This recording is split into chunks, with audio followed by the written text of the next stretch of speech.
Well, Emily, welcome back, finally out on the park for Durham and a win in the opening game. Just how special was it to make your debut for Durham after a long time? Yeah, look, it was really special. I think since I've moved up here, obviously that's what you dream of, isn't it? When you sign that contract to play out in the field with the girls. And I mean, it was pretty hard, obviously getting the injury at the time that I did, but the support I've had from the club sort of on that journey, and yeah, to get out there with the group was really special, and yeah, really enjoyed it. Frustrating few months for you. Just take us back to when the injury occurred and kind of the process over the last few months to get you back on the park for Durham.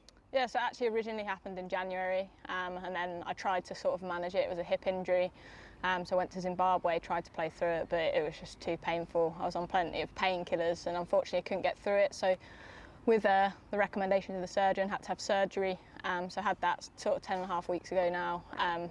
Been pretty annoying to all the physios, I'd say, probably throughout that whole journey, and post-surgery I'm like, when can I do this, when can I do that, because just wanted to get back on the park and I guess back around the group as quickly as possible. I think it's quite hard coming to a new team with a group of people that knew each other from the Diamonds, so yeah, to be out of just that environment when you're injured can be quite tough, and I did find it tricky, but the more I've got back in with the group, and it's been great fun, and yeah, I'm loving it up here. So obviously did a bit of physio work yourself, a bit of commentary. How have you kept yourself busy over that period? Because obviously it must be really annoying from a personal point of view when you want to go and perform with the girls.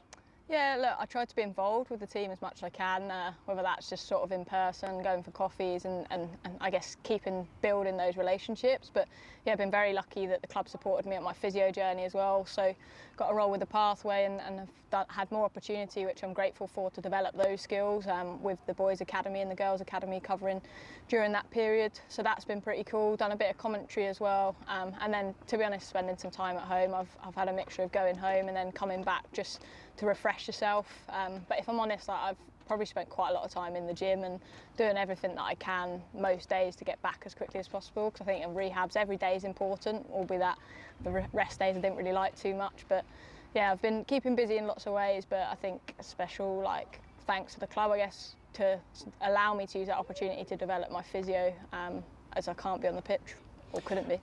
Let's go back to this time last year. Durham were awarded a T1 team in April. You obviously became a free agent. Why Durham, and kind of has the club met your expectations over the last few months?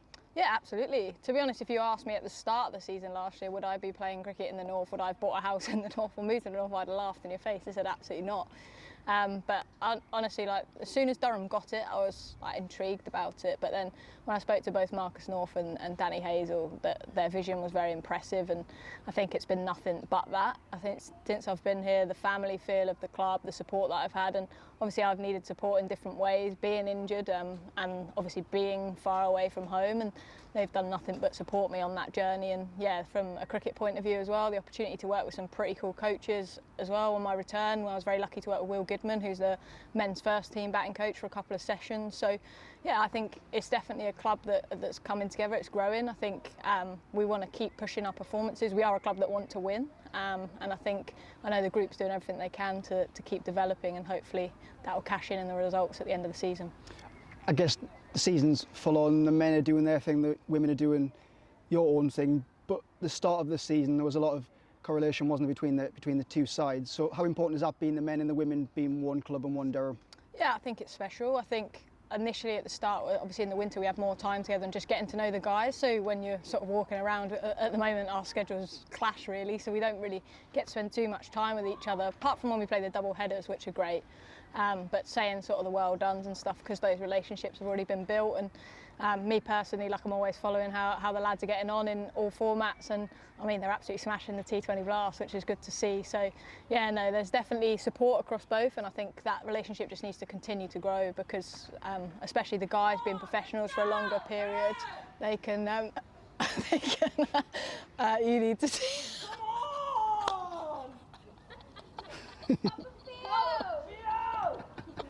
Sorry, that is so funny. I have to keep that in. Yeah. You need them to come in now so that they can. You need to show why you're doing that. Yeah, so I think the relationship will continue to build. We'll let them walk yeah, past. yeah. Can you please come and show why you made that noise now? Because this is our new playing outside. Come on! Anyway, Emily, you touched earlier about the North and living here. Tomorrow's game is a celebration of women's sport in the North. We've got Newcastle Eagles, Newcastle Women Football, we've got Durham Women coming up alongside the Durham Women's team. How important is that collaboration with different sports teams in the North East and all coming together? Obviously, we went to the Newcastle Women's game earlier in the season as well, so it's really important, isn't it? Yeah, it's absolutely important. I think women's sport generally, I think, is just continuing to grow across all aspects, and I think the more we can support each other on that journey is really important. And I think just to showcase as much women's sport as we can will just help the younger generation get back into it. So, yeah, like I think I'm really looking forward to having those girls to come and watch what we can do. I really enjoyed watching the football, and hopefully at some point we'll get to watch the basketball too. Hampshire is tomorrow's opponent. It's a team you know very well. How weird will that be playing against a side with a lot of girls that you've obviously played with and in a city where you're from? Yeah, look, it's going to be weird, but like I'm looking forward to it. And for me, whenever I play a game of cricket, it's simple, isn't it? Watch the ball that's in front of you. I think you can get caught up in emotion. I'd say on my debut I was very nervous, probably one of the most nervous I've been for a while going out to bat, but I think it's important that I just see that as another game, and I guess using to an advantage. I know what those girls can do, and potential tactical options and stuff as well, but yeah, I'm looking forward to playing against them, and I guess once it's done once, that ticks off and hopefully move forward, but I'm expecting some stick, that's for sure.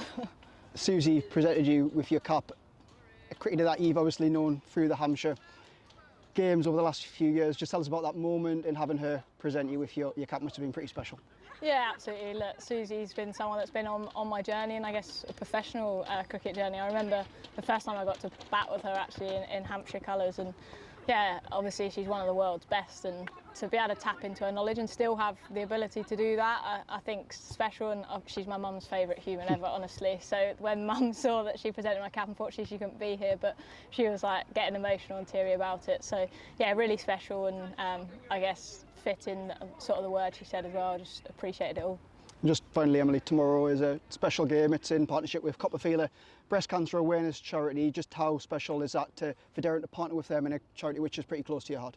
Yeah, look, I think cancer's unfortunately something that sometimes we don't want to talk about, but it's out there, and I think it affects pretty much every single one of us, whether that be personally or through other people. And I think to be able to raise that awareness on the sporting field and build a partnership, I think is really important. And Copperfield as well is a charity for me that about prevention and catching things early. And unfortunately, yeah, I'd lost one of our teammates down at Hampshire, our captain at the time, Natasha Marisa, to breast cancer. So I think for us and for me to sort of wear this shirt just has that personal meaning, but I know amongst the club as well it's got a lot of meaning, that breast cancer sort of charities specifically. So yeah, looking forward to raising that awareness, and I know the girls are extra pumped for it. You are sitting in the shirt.